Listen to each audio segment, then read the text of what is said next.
बिस्मिल्लाहिर्रहमानिर्रहीम, अस्सलाम वालेकुम, गुड मॉर्निंग। सुबह सवेरे पाकिस्तान। और आज का मूड सभी का यकीनी तौर पर खुशगवार होगा क्योंकि मौसम अब धीरे धीरे बदलना शुरू हो गया। मगर इसके साथ साथ आपके अंदर का मौसम तब्दील करने के लिए सुबह सवेरे पाकिस्तान रोज़ाना की बुनियाद पर कोशिश करता है कि कोई ना कोई अच्छी बात आपके साथ शेयर की जाए, क्योंकि बाहर के मौसम के ऊपर तो डिपेंड कर रहा होता है आपके वेदर का मौसम, कि वेदर आपका कितना अच्छा चल रहा है या कितना बुरा चल रहा है, वो आपकी शख्सियत पर असरअंदाज होता है।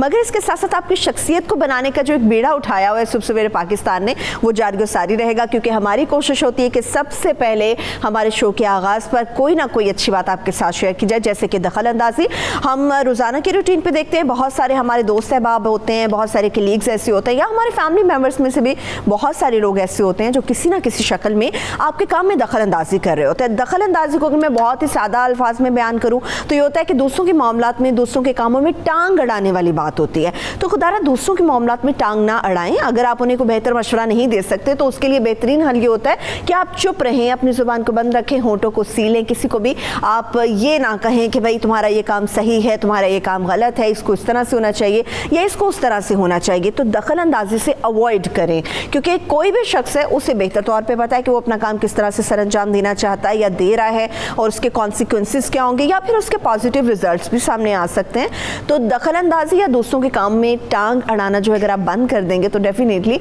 ये आपकी शख्सियत के लिए भी अच्छा होगा, और बहुत सारे लोग हैं जो आपको पसंद भी करेंगे और किसी के साथ आपके इख्तलाफात नहीं होंगे। बहुत सारे लोग ऐसे मिलते हैं जो कि दखल अंदाजी कर रहे होते हैं, किसी ना किसी तरह से अपनी चूंच लड़ा रहे होते हैं, और कहा जाए कि आपके ज़बरदस्ती हर काम में शामिल होने की कोशिश कर रहे होते हैं। अगर आप उनसे मशवरा नहीं भी लेते फिर भी वो कोशिश करते हैं कि अपने कुछ ना कुछ अल्फाज या कुछ ना कुछ ऐसे मशवरे, उल्टी सीधी बातें आपकी उस बात के अंदर ऐड की जा सके जिससे आपको फ़ायदा भी हो सकता है, या मोस्टली चांसेस ये होते हैं कि उससे आप नुकसान उठा सकते हैं। तो आपके घरेलू मामलात हों या फिर आपके प्रोफेशनल मामलात हों, तो कोशिश करें कि मशवरा अगर किसी से करना है तो किसी बेहतर इंसान से कर ले, वरना किसी को इतनी इजाज़त ना दें। अपने आप को इतना मजबूत बनाएं कि कोई भी शख्स कोशिश ना करे कि आपके किसी भी मामले में, चाहे ऑफिस से रिलेटेड हो, आपकी फैमिली से रिलेटेड हो, उसमें अपनी दखल अंदाजी कर सके या अपनी टांग को अड़ा सके। तो चलिए इस अच्छी बात के साथ ही मौसम भी आपके साथ शेयर कर लेते हैं। मौसम की सारा दिन क्या सूरत हाल रहेगी।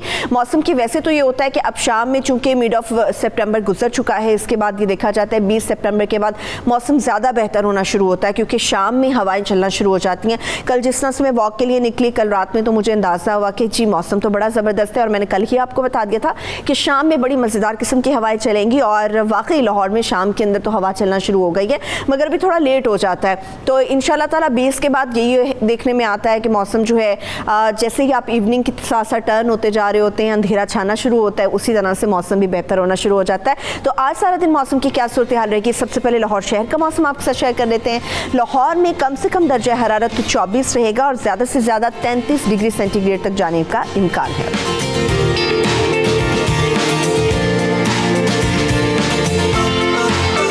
तो लाहौर के लिए मैं तो बड़ा खुश हो रही थी, मगर इस्लामाबाद के लोग तो मुझसे या हम सबसे बहुत ज़्यादा खुश हैं, क्योंकि इस्लामाबाद के अंदर इस वक्त कहा जा रहा है कि बादल छाए हुए हैं, और देखिए ज़रा कितने ज़बरदस्त किस्म के बादल हैं, इतनी काली घटाएं और ऊपर से मारगला के पहाड़ हों, तो क्या ही बात है इस्लामाबाद की खूबसूरती की। इस्लामाबाद में जो कम से कम दर्जा हरारत सारे दिन में रहेगा वो तो 22 होगा, और ज़्यादा से ज़्यादा 27 डिग्री तक जाने का इम्कान है। और अभी बात हो जाए कराची की, क्योंकि कराची का मौसम, मैं तो कहती हूँ कराची वाले लकी हैं, एक हिसाब से इसलिए लकी हैं कि समंदर की हवाओं की वजह से गर्मी जितनी भी हो जाए कुछ ना कुछ काबिल बर्दाश्त रहती है। कराची में जो आज सारा दिन दर्जा हरारत है कम से कम तो 27 रहेगा, और ज़्यादा से ज़्यादा 36 डिग्री सेंटीग्रेड तक जाने का इम्कान है।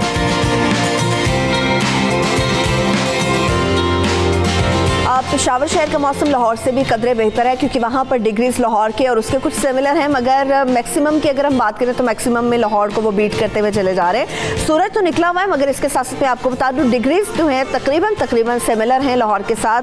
पेशावर में कम से कम दर्जा हरारत है 24 है, लाहौर में भी 24 है। हाँ, मगर ज़्यादा से ज़्यादा 30 डिग्री तक जाने का इम्कान है, जबकि अगर लाहौर की मैं बात करूँ तो 33 डिग्री है। सिर्फ 3 डिग्रीज ऐसी हैं जिनका मार्जिन अभी दरमियान में बाकी है। और अभी बात हो सबसे लास्ट पे कोयटा शहर की, तो कोयटा में कम से कम दर्जा हरारत तो आज 16 रहेगा, मगर इसके साथ साथ मैक्सिमम 30 डिग्री तक जाने का इम्कान है। और कोयटा के बहुत दिनों के बाद डिग्रीज हमें काफ़ी कम नज़र आ रहे हैं। उम्मीद है कि कोयटा के अंदर जो मौसम है मुल्क के तमाम बड़े शहरों की निस्बत पहले खुशगवार होना शुरू हो जाएगा। अभी तो मैंने अच्छी बातें आपके साथ मौसम के हवाले से शेयर करी, डेफिनेटली लोगों को अब सुनने में भी मज़ा आता होगा क्योंकि मौसम अब बेहतर होना शुरू हो गया, तो लोगों का इंटरेस्ट भी होता है कि जी पता चल सके कि आज सारा दिन मौसम कैसा रहेगा। सुबह सवेरे पाकिस्तान, सुबह सवेरे पाकिस्तान। बहुत सारे ऐसे और भी मसाइल होते हैं जो कि रोज़ाना की बुनियाद पर आए रोज़ या हम कहा जाए हमें फेस करने पड़ते हैं। वो होते हैं बीमारी से मुतालिक या फिर उसके लिए मेडिकेशन हमें करवानी पड़ती है। मेडिकेशन के लिए डेफिनेटली हम सब लोगों को डॉक्टर के पास जाना पड़ता है, मगर एक जो चीज़ हमें डॉक्टर से रिलेटेड नज़र आती है, अनफॉर्चुनेटली हमारी सराउंडिंग्स में ऐसे बहुत सारे डॉक्टर्स होते हैं जो इस किस्म की गैर ज़रूरी या फिर गैर मेयारी अद्वियात आपको महज इसलिए लिख देते हैं कि शायद इसके ऊपर उन्हें कमीशन मिलता है या फिर हो सकता है कि दीगर इंसेंटिव्स होते हैं जो कि कंपनीज की तरफ से डॉक्टर्स को प्रोवाइड किए जाते हैं। मगर सवाल ये है कि जो दवाई ख़रीद रहा है उसको कैसे पता चले ये असल है या नकल है, या सादा अल्फाज में कहा जाए ये 1 नंबर है या 2 नंबर है। इसके मुहर्रकात क्या होते हैं, ऐसा क्यों होता है, इसके कॉन्सिक्वेंसेस क्या क्या हो सकते हैं, और हमारी हुकूमत ये गैर ज़रूरी या गैर मयारी अद्वियात जो सिर्फ रिकमेंड कर दी जाती हैं अपने कमीशन की खातिर, उसके लिए हुकूमत क्या कर रही है। इस सारी सूरत हाल पर बात करने के लिए हमारे साथ मुआविन खुसूसी बराए सेहत डॉक्टर ज़फ़र मिर्ज़ा साहब मौजूद हैं। आप उनसे बात करते हैं। बहुत शुक्रिया आपका डॉक्टर साहब, आपने अपना कीमती वक्त सुबह सवेरे पाकिस्तान के लिए निकाला। डॉक्टर साहब, ये तो आपको भी पता है हम सब लोग जब बीमार होते हैं तो कुछ ऐसी दवाएं हमें मार्केट से लाने के लिए कहा जाता है जिसके ऊपर शायद डॉक्टर्स को या तो बेनिफिट्स मिल रहे होते हैं इंसेंटिव्स की शक्ल में, या फिर शायद उनका कमीशन होता है। तो ये आखिर होता क्यों है और हुकूमत कितनी संजीदा इस मामले को लेकर? जी सरवत, बहुत बहुत शुक्रिया मुझे दोबारा अपने प्रोग्राम में मदऊ करने के लिए। आपने जो आज मौजू छेड़ा है ये बड़ा इंटरेस्टिंग मौजू है। पाकिस्तान में फार्मास्यूटिकल सेक्टर जो है उसके बहुत सारे मसाइल हैं और इसका बहुत सारा पोटेंशियल भी है, लेकिन एक चीज़ जो समझने की है जो कि आप जिस मौजू पे आज बात करना चाह रही हैं उसके हवाले से जी, वो ये है कि अद्वियात के इस्तेमाल के लिए फार्मास्यूटिकल इंडस्ट्री यानी जो मैन्युफैक्चरर्स हैं उनके और मरीज़ों के दरमियान डॉक्टर्स बैठते हैं। यानी कि जो भी दवाई बनाई जाती है वो डॉक्टर जो हैं उसको अपने नुस्खे पे लिखते हैं और फिर मरीज़ उनको हासिल करते हैं और उनको इस्तेमाल करते हैं। सही। अब इस हवाले से चूँकि फार्मास्यूटिकल कंपनीज़ की ज़ाहिर है ये ख्वाहिश होती है कि वो ज़्यादा से ज़्यादा मुनाफा कमा सकें, ज़्यादा अपनी दवाई को ज़्यादा से ज़्यादा बेच के, और उनकी दवाई बिकेगी तब अगर डॉक्टर्स उसको ज़्यादा से ज़्यादा लिखेंगे। जी। तो इस हवाले से फिर डॉक्टर्स फार्मास्यूटिकल कंपनीज जो हैं वो डॉक्टर्स में इन्वेस्ट करती हैं, जिनको आप इंसेंटिव्स कह रही हैं या कमीशन कह रही हैं। हाँ। ये बात अब बहुत आगे तक जा चुकी है और एक हद तक तो ये बात समझ में आती है कि कंपनीज़ को डॉक्टर्स को इन्फॉर्म करना चाहिए अपनी दवाइयों के बारे में, उनकी क्वालिटीज़ के बारे में, उनके मुज़र असरात के बारे में। लेकिन ये बात इससे बहुत आगे चली जाती है। हमारे यहाँ कंपनीज़ डॉक्टर्स में इन्वेस्ट इस हवाले से करती हैं और इस तरह के उनको इंसेंटिव्स देती हैं कि जो इंतहाई गैर अखलाकी शक्ल अख्तियार कर लेते हैं, बल्कि मैं तो ये कहूँगा कि मुजरमाना हद तक की हदूद को वो छू लेते हैं। इसकी बड़ी मिसालें हैं इस वक्त पाकिस्तान में और मतलब सूरत हाल बहुत ही ख़राब हो चुकी है। डॉक्टर्स को यहाँ तक कहा जा रहा है कि आप अगर जितने नुस्खे लिखेंगे हमारी दवाइयों से, हम उसके ऊपर हर नुस्खे के हवाले से आपको कमीशन देंगे, आपको मतलब आपकी कॉन्फ्रेंसेस जो हैं उनको वो करते हैं जिनमें कोई साइंटिफिक बात कई दफ़ा नहीं भी होती, सिर्फ डॉक्टर्स की गैदरिंग्स होती हैं जिनको फुली सपोर्ट करते हैं वो। अब तो हद ये चली गई है कि डॉक्टर्स को उम्रों पे भेज रही हैं कंपनीज, बिल्कुल। ताकि वो उनकी दवाइयों को ज़्यादा से ज़्यादा प्रमोट करें। तो इस हवाले से हुकूमत की कुछ जिम्मेदारियां होती हैं। बिल्कुल। एक हद तक तो इसकी इजाज़त दी जा सकती है कि वो अखलाकी लिमिट्स में रह के उनको इन्फॉर्म करें, लेकिन अब ये सूरत हाल जो है इतनी ख़राब हो गई है कि इसके लिए हुकूमत को कुछ इकदाम उठाने पड़ेंगे, और ये सारी हुकूमतें करती हैं। अच्छा, ठीक है, जो हुकूमतें करती हैं, लेकिन डॉक्टर फार्मास्यूटिकल साहब रेगुलेशन है। ठीक है, ठीक है। अच्छा डॉक्टर साहब, एक और चीज़ जो बड़ी ख़तरनाक होती है, मतलब ये कहा जाता है कि जी आप एक मार्केट से दवाई लेने जाते हैं और कहा जाता है जी मैं पहले ये दवाई यूज़ नहीं कर रहा था, डॉक्टर आपको सेकंड दवाई रिकमेंड कर देता है। वो डॉक्टर और वो फार्मेसी दोनों ही ये बयान करते हैं कि इस पर जो फॉर्मूला लिखा गया है वो बिल्कुल सेम है। अब हम कोई भी चीज़ अपनी रेगुलर रूटीन में यूज़ कर रहे होते हैं, हमें पता होता है ये असल है टेस्ट में या ये नकल है। अब दवाई का किस तरह से पता चले कि उसके अंदर फार्मूला कौन सा यूज़ किया गया है? रैपर्स तो आपको पता है सब जगहों से मिल जाते हैं, पैकिंग तो हो जाती है, मगर अंदर दवाई का किस तरह से हमें पता चले? ये तो बड़ा मुज़र सेहत हो गया मामला। हाँ जी, उसमें हमारे यहाँ दवाई का एक ट्रेड नेम होता है और एक जेनेरिक नेम होता है। सही। और हमारे यहाँ चूँकि नुस्खों पे सिर्फ ट्रेड नेम लिखा जाता है तो उसकी वजह से बहुत ज़्यादा कन्फ्यूजन पैदा होता है जी। इस सिलसिले में सार्फिन और मरीज़ों की अवेयरनेस रेजिंग की भी ज़रूरत है कि वो डॉक्टर्स से ये कहें कि बजाय सिर्फ ट्रेड नेम लिखने के वो जेनेरिक नेम भी लिखें या सिर्फ जेनेरिक नेम लिखें, ताकि जब वो दवाई ख़रीदने जाएं तो वो उस जेनेरिक नेम के ऊपर उनकी तवज्जो हो और ट्रेड कता नज़र के उसका ट्रेड नेम क्या है। यहाँ पे एक जेनेरिक नेम के अगेंस्ट 100 दवाइयाँ बन रही हैं और 100 नाम मुख्तलिफ नामों से बन रही हैं, तो it can really create big confusion for patients. तो जो ऐसा काम कर रहे हैं डॉक्टर साहब, उनके खिलाफ हुकूमत क्या अगेंस्ट उनके क्या कर रही है? जी, मैंने हाल ही में बहुत सारी शिकायत मिलने के बाद और बड़ी एक इंटरेस्टिंग बात आपको ये बताऊं कि अब डॉक्टर्स के अगेंस्ट कंपनीज़ जो हैं वो भी थक गई हैं उनके ऊपर इन्वेस्ट कर करके, और कंपनीज़ ने हमें ख़ुद ये कहा है कि खुदारा हमें डॉक्टर्स के जो मुतालबात हैं मुख्तलिफ़ तरह के गिफ्ट्स की सूरत में, मुख्तलिफ़ तरह की स्पॉन्सरशिप्स की सूरत में, मुल्क से बाहर भेजने के हवाले से उनके बड़े मुतालबात हैं जी कि हमें फ़लानी कॉन्फ्रेंस में जाना है, फ़लानी अपनी फैमिलीज़ को लेकर जाते हैं, अपने बच्चों की हत्ता कि उनकी एजुकेशन के ऊपर कंपनीज़ खर्च कर रही हैं उनके। I mean this is too much. तो इसके लिए मैंने रिसेंटली एक कमेटी बनाई है और हम उसको हर एंगल से इस मसले को देख रहे हैं कि फ़र्स्ट ऑफ़ ऑल हमारे इस सिलसिले में एथिकल प्रमोशन और मार्केटिंग ऑफ फार्मास्यूटिकल्स के हवाले से हमारे ज़वाबित क्या हैं, और अगर वो कमज़ोर हैं तो हम उनको मजबूत करें। इसके साथ साथ हम डॉक्टर्स को भी ये चाहते हैं कि वो अपना कोड ऑफ कंडक्ट खुद तय करें, हम कंपनीज़ को भी चाहते हैं कि वो अपना कोड ऑफ कंडक्ट खुद तय करें, और हम तमाम स्टेक होल्डर्स को ऑन बोर्ड करके इस हवाले से कुछ इक़दामात करने लगे हैं कि जिसकी वजह से इसमें कुछ कमी वाक़या हो। क्योंकि देखें होता क्या है, जब भी कोई कंपनी किसी भी अनएथिकल प्रमोशन पे ख़र्चा करती है तो उसके दो नताइज फौरी तौर पे होते हैं। एक ये होता है कि जो वो ख़र्चा उस पे कर रहे हैं वो अल्टीमेटली ऐड कर देते हैं मेडिसिन की प्राइस में, ठीक है, और लोगों को वो हायर प्राइस पे करनी पड़ती है।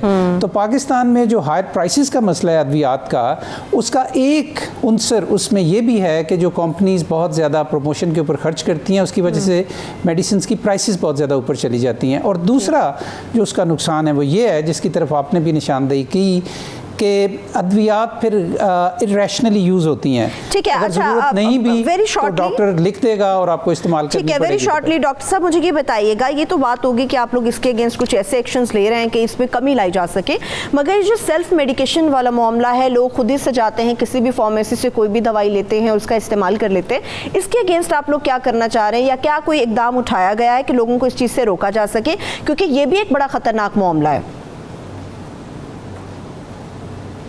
जी, वाज़े तौर पे दो तरह की अद्वियात मेडिकल स्टोर्स पे या फार्मेसीज़ पे मिलती हैं। एक को कहते हैं हम प्रिस्क्रिप्शन ऑनली मेडिसिन्स, के जिनको आप डॉक्टर के नुस्खे के बगैर ख़रीद नहीं सकते, और उस पर कदगन है, और हमारे यहाँ भी उसके ऊपर रेगुलेशन है, हमारे पास स्केड्यूल्स हैं कि ये अद्वियात जो हैं ये बगैर नुस्खे के नहीं मिलनी चाहिए।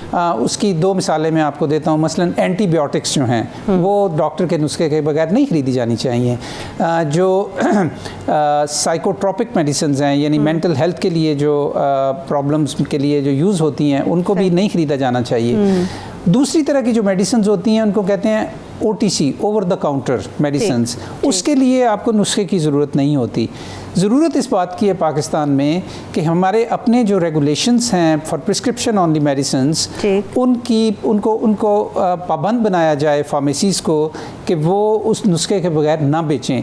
इस्लामाबाद की हद तक हम आने वाले चंद दिनों के अंदर एंटीबायोटिक्स के ऊपर तो बड़ा सख्त एक्शन लेने लगे हैं कि अगर कोई एंटीबायोटिक किसी भी मेडिकल स्टोर पे बगैर नुस्खे के बेची गई तो we are going to seal that medical store, क्योंकि उसकी वजह से बहुत सारे मसाइल पैदा हो रहे हैं, एंटी माइक्रोबियल रेजिस्टेंस पैदा हो रही है वगैरह वगैरह। तो ये दो तरह की मेडिसिन्स हैं और हमारे मरीज़ों को और सार्फिन को भी इस सिलसिले में ख्याल करना चाहिए और उनको इसके बारे में अवेयर होना चाहिए। ठीक है डॉक्टर साहब, लास्टली मुझे ये बताइएगा, लोग जो कि मेडिकेशन जो कि गंभीर मसला है, डॉक्टर्स कुछ भी रिकमेंड कर देते हैं, अगर वो गवर्नमेंट तक अपनी कंप्लेंट पहुंचाना चाहते हैं तो हुकूमत के पास क्या कोई सेंटर है जहां पर बराह रास्त रब्ता किया जा सकता है, या फिर लोग अगर आप लोगों को अपडेट करना चाहते हैं कि जी फलानी जगह पे ये सारी सूरत हाल हो रही है, तो उस सिलसिले में हुकूमत क्या कर रही है?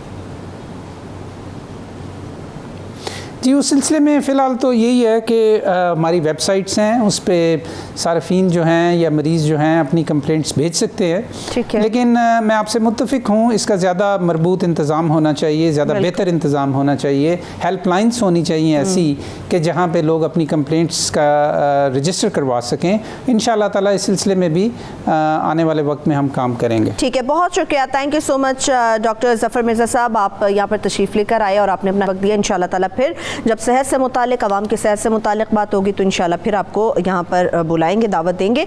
और इसके साथ ही मुझे सुबह सवेरे पाकिस्तान में एक ब्रेक की तरफ बढ़ना है, मगर इसके साथ साथ और भी बहुत सारे मामलात हैं सेहत से हटकर या फिर सेहत से रिलेटेड भी आप कहा जा सकता है, जिन पर बात करने की ज़रूरत है, और वो है पुरतशद्दुद वीडियो गेम्स, जो कि हमारे बच्चे सब बहुत ज़्यादा शौक से खेलते हैं, बड़े भी खेलते हैं। इनका सद्देबाब कैसे होना चाहिए, क्यों होना चाहिए, इस पर बात करेंगे।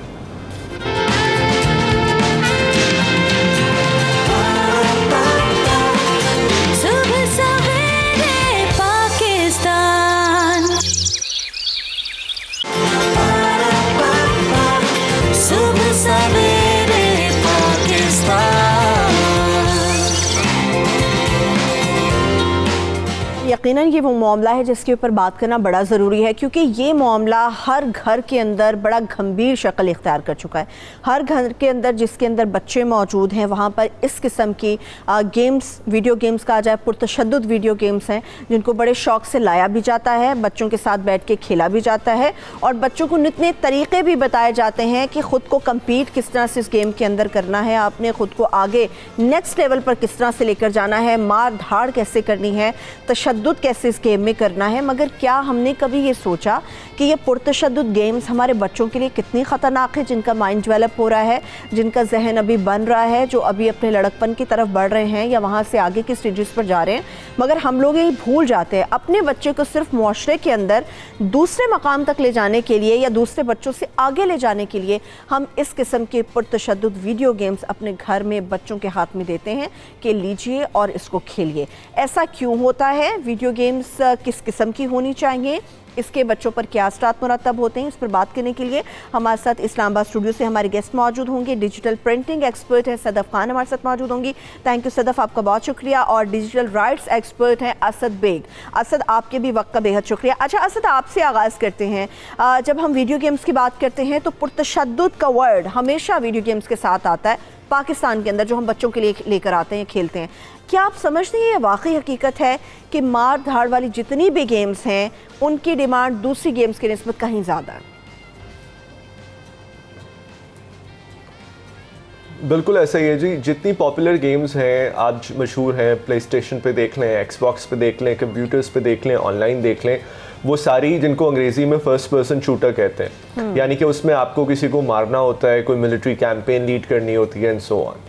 अब उसमें एक तो ये कि वो इन इट्स सेल्फ बहुत ख़तरनाक है, ऑब्वियसली द होल कॉन्सेप्ट जो आप सिखा रहे हैं बच्चों को वो बहुत ख़तरनाक, लेकिन उसमें एक और इम्पॉर्टेंट चीज़ होती है, उसमें एक एज का टैग लगा होता है। अक्सर औकात या तो वो 16 प्लस होती है उसकी रेटिंग, या 18 प्लस होती है, लेकिन अनफॉर्चुनेटली हमारे पेरेंट्स या तो उनको पता नहीं है या वो ख्याल नहीं करते कि जब भी वो ये गेम्स परचेज़ करते हैं तो वो ये शायद देखना भूल जाते हैं कि उनका बच्चा 16 साल का है, 18 साल का है कि नहीं है, और वो 12-13 साल के बच्चे अक्सर उससे भी कम वो खेल रहे होते हैं। और कुछ गेम्स तो ऐसी हैं, मैं आपको बताऊं सिर्फ, जिस तरह GTA है, grand theft auto and so on, जिसमें आप बाकायदा you are acting as a thug, यानी कि आप एक क्रिमिनल वो एलिमेंट है कि आप शहर में घूम रहे हैं और आप गाड़ियाँ चोरी कर रहे हैं और आप लोगों को मार रहे हैं और आप स्ट्रिप क्लब्स में जा रहे हैं और आप जो भी कर रहे हैं वहाँ पे, ये बच्चे कर रहे हैं, माइंड यू, ये बच्चे कर रहे हैं। और एक और बात मैं फिर उसके बाद इसको रैप अप करता हूँ कि अब जो नई गेम्स आ रही हैं वो ऑनलाइन खेलते हैं, यानी कि उसमें सिर्फ अब ये नहीं है कि आपने वो गेम खेलनी है अपने घर में बैठ के, वो आप दूसरे लोगों के साथ खेल रहे हैं। तो यानी कि आप जिसके साथ खेल रहे हैं उसका आपको पता नहीं है वो कौन है, वो कोई चाइल्ड मोलेस्टर भी हो सकता है, वो ऑनलाइन प्रेडेटर भी हो सकता है जो कि आपके बच्चे से बात कर रहे हैं और फिर उसको बाद में उसको टारगेट करे। यहाँ पे भी पेरेंट्स को बिल्कुल पता नहीं होता कि वो एक्चुअली उसके साथ एक माइक भी लगा हुआ है और हेडफोन भी लगा हुआ है जिससे वो लोगों से बात कर सकते हैं। बस ये हमारे यहाँ ये होता है कि गेम लगाई, बच्चे को पकड़ाया और बस उसके बाद वो अपना काम करने लग गए, या उन्होंने अपना जो नेटफ्लिक्स लगा लिया, मूवीज़ लगा ली और वो रिस्पॉन्सिबिलिटी छोड़ दी। लेकिन इसका बहुत ज़्यादा नेगेटिव इफेक्ट्स हैं जो अनफॉर्चुनेटली हमारे बहुत ज़्यादा पेरेंट्स नहीं देखते। सही है। अच्छा सदफ, जिस तरह से असद ने भी बात की, वीडियो गेम्स की अगर हम बात करते हैं, डिमांड तो डेफिनेटली हर घर में बहुत ज़्यादा होती है बच्चों को लेकर कि जी वीडियो गेम्स को लाया जाए। अगर हम पुरतशद्दुद वीडियो गेम्स के ऊपर जिस तरह से स्पेसिफिकली बात कर रहे हैं, इसमें भी कई शक्लें होती हैं, तशद्दुद की भी कई शक्लें मौजूद होती हैं गेम्स के अंदर। कोई किसी टाइप की गेम है, कोई किसी टाइप की गेम है, मगर तशद्दुद का अंसर सब के अंदर मौजूद होता है। तो किस किस्म के तशद्दुद की वीडियो की डिमांड आप समझती हैं कि सबसे ज़्यादा होती है? मेरा ख्याल है क्योंकि गेम्स ऑनलाइन खेले जाते हैं, उनका लोगों को ये समझ नहीं है कि उनके जो मेंटल कॉन्सिक्वेंसेस हैं वो बड़े रियल हैं, इसलिए तशद्दुद की जो एक्सट्रीम फॉर्म है यानी क़त्ल करना, ये तमाम पॉपुलर गेम्स की एक बड़ी कॉमन थीम है। इवन जो कार रेसिंग की गेम्स हैं जिनका जैसे तस्करा कर रहे थे, उसके अंदर सिर्फ रेस लगाना या जीतना, रेस करके मकसद नहीं होता, बल्कि रास्ते में एक्सीडेंट्स करना, लोगों को मारना, उन पे गाड़ी चढ़ाना, यानी अगले प्लेयर को बेसिकली इनहाइलेट करने वाली जो सिलसिला है वो मौजूद होता है। जो एक रीस्पॉनिंग का एलिमेंट है गेम्स के अंदर, वो बच्चों को, क्योंकि उनके जहन अभी डेवलप नहीं हुए होते, वो जो सिवियरिटी है उनके एक्शन की उससे भी थोड़ा सा डिसएसोसिएट कर देता है, क्योंकि उनके ख्याल में वो एक किसी को मार रहे हैं, किसी प्लेयर को मार रहे हैं, किसी शख्स को उस गेम के एनवायरनमेंट में मार रहे हैं, और वो 2-3 मिनट बाद, 2-3 सेकंड बाद वो दोबारा जन्म ले लेता है, वो कैरेक्टर दोबारा ज़िंदा हो जाता है। तो जिन पैकेज में आपने जिन वाक़यात का तस्करा भी किया, हो सकता है कि वो बच्चे इससे ज़्यादा हों, लेकिन क्योंकि अब बहुत छोटे बच्चों को भी ये गेम्स दे दिए जाते हैं, तो उनके जहन में जो ये तसव्वुर है कि मौत की फाइनलिटी ना होना और कॉन्सिक्वेंसेस इतने सीवियर ना होना किसी को मार देने के, किसी पर तशद्दुद करने के, उनका जहन उसी तरह डेवलप होता है। जो चाइल्ड साइकोलॉजी एक्सपर्ट्स हैं शुरू में बच्चों को 2 साल से कम उम्र के बच्चों को टीवी के सामने लाने से इसलिए मना करते हैं कि बच्चा रियलिटी और टीवी के अंदर फ़र्क नहीं कर सकता, उसे नहीं पता कि जो टीवी में हो रहा है वो असल नहीं है, क्योंकि उसकी परसेप्शन अभी डेवलप हो रही है। तो आप सोचें कि एक ऐसा बच्चा जिसको अभी 1-2 साल में सिर्फ ये समझ के कि ये सच नहीं है और रियल लाइफ अलग होती है, 4-5 साल का बच्चा जब ऐसे गेम्स देखता है और उसके अंदर इंगेज करता है, तो ज़ाहिर है वो जो तशद्दुद की एक्सट्रीम फॉर्म है, यानी किसी का कत्ल, किसी पर टॉर्चर करना, वो भी उसके लिए बिल्कुल आम नॉर्मलाइज होता जाता है।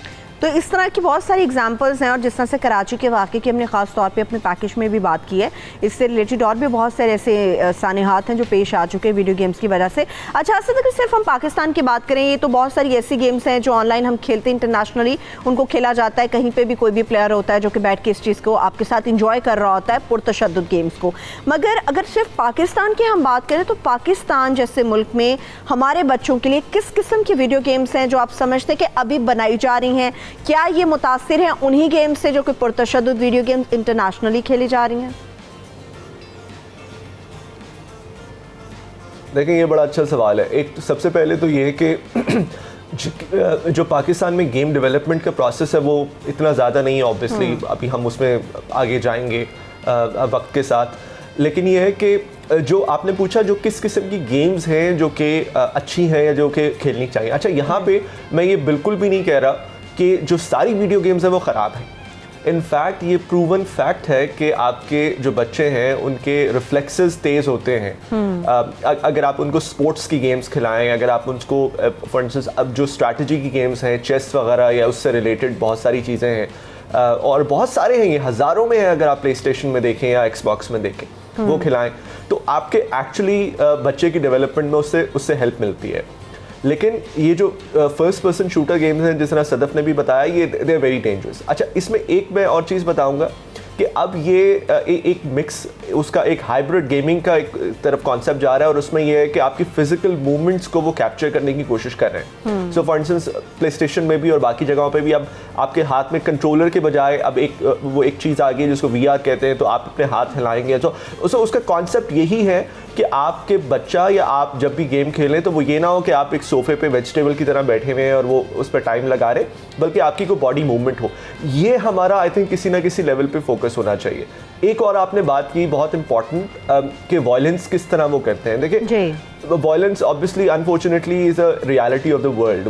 वायलेंस को आप बिल्कुल ही छुपा नहीं सकते। ये नहीं कर सकते कि आप अपने बच्चे को किसी एक ऐसी रियलिटी में रखें जहाँ पे वायलेंस हो ही ना। हाँ। लेकिन वायलेंस को इंट्रोड्यूस कराने के तरीक़ेकार हैं। अब आपने देखा होगा एक कार्टून बहुत मशहूर है, उसका नाम है पावर पफ गर्ल्स। अब और उसमें एक बड़ा क्लियरली ड्रॉन तरीके से वो 3 बच्चियों के ज़रिए वो जो भी वायलेंस का कॉन्सेप्ट है वो इंट्रोड्यूस करा रहे हैं छोटे बच्चों के लिए कि वायलेंस कब ज़रूरी होता है, किस किस्म का होता है, और फिर उसमें एम्पैथी भी वो सिखाते हैं थोड़ी सी कि आपने किस वक्त पे बैक ऑफ करना है and so on so fourth. तो आई थिंक ये इन चीज़ों पे फोकस करना चाहिए हमें, बजाय इसके कि हम 16+ और 18+ की गेम्स अपने छोटे 6, 7, 8 साल के बच्चों को पकड़ा के ये समझें कि हमने कोई बहुत बड़ा काम किया और उससे कोई बहुत हेल्प होगी इनकी डेवलपमेंट में। सही है। अच्छा सदफ, ये रुझान भी बहुत ज़्यादा देखने में आता है, बहुत सारे ऐसे बैकवर्ड एरियाज़ भी हैं जहाँ पर हम देखते हैं कि इन गेम्स तक रसाई नहीं है। मगर वो आपको याद होगा बहुत पहले ये होता था, दुकानों में वीडियो गेम्स रखे जाते थे, टोकन डालते थे। तो आज भी जो बैकवर्ड एरियाज़ हैं या जिन हिस्सों में प्ले स्टेशन तक रसाई नहीं है, इंटरनेट तक रसाई नहीं है, वहाँ पर ये टोकन वाली गेम्स आज भी चलती हैं। और उसके बाद हम ये रुझान देखते हैं, कोई भी फेस्टिवल आता है तो बच्चों की सबसे पहले कोशिश ये होती है कि गन को परचेज़ किया जाए और फिर वो शूट करते हैं। किसी भी फेस्टिवल पे हम देखते हैं बच्चे सबसे ज़्यादा गन खरीदते हैं, फिर वो शूट कर रहे होते हैं एक दूसरे को, चाहे वो एक एज एन एक्टिंग कर रहे होते हैं। तो ये रुझान भी हमें बहुत ज़्यादा नज़र आता है। तो इसकी वजह क्या है, इसके ऊपर किस तरह से रोकथाम होनी चाहिए? बिल्कुल, जो आपने बात की कि शॉप्स के अंदर जो एक कलेक्टिव एंटरटेनमेंट का ज़रिया था गेमिंग, और शुरू में तो बहुत ज़्यादा था, फिर कुछ इलाकों में मौजूद है, पहले तो बड़े शहरों में भी this was the main form of entertainment. तो इन सारी चीज़ों को काउंटर करने के लिए, वायलेंस की तरफ रुझान को काउंटर करने के लिए एक बहुत अहम चीज़ जो है ज़रूरी, वो हेल्दी एंटरटेनमेंट के मौके हैं बच्चों के लिए। अनफॉर्चुनेटली हमारे स्कूल्स में भी अब उनके कैंपस छोटे से छोटे होते जा रहे हैं। स्पोर्ट्स डे का कॉन्सेप्ट साल में एक दफ़ा के लिए महदूद हो गया है। एक्स्ट्रा करिकुलर एक्टिविटीज़ को पेरेंट्स भी, टीचर्स भी कुछ एक्स्ट्रा समझने लगे हैं, वो उनकी ग्रोथ का लाजमी हिस्सा नहीं रहे अब। इसी तरह कुछ अर्से पहले एक सर्कुलेट कर रहा था एक बड़ी यूनिवर्सिटी का, जिसके अंदर ये रिकमेंडेशन दी गई थी कि क्लासेस के बीच में जो वक्फा है बात करने का, रिलैक्स करने का, वो कम से कम होना चाहिए, ताकि चाहिए तालिब इल्मों का ज़्यादा से ज़्यादा टाइम निसाबी सरगर्मियों में, पढ़ाई लिखाई में खर्च हो।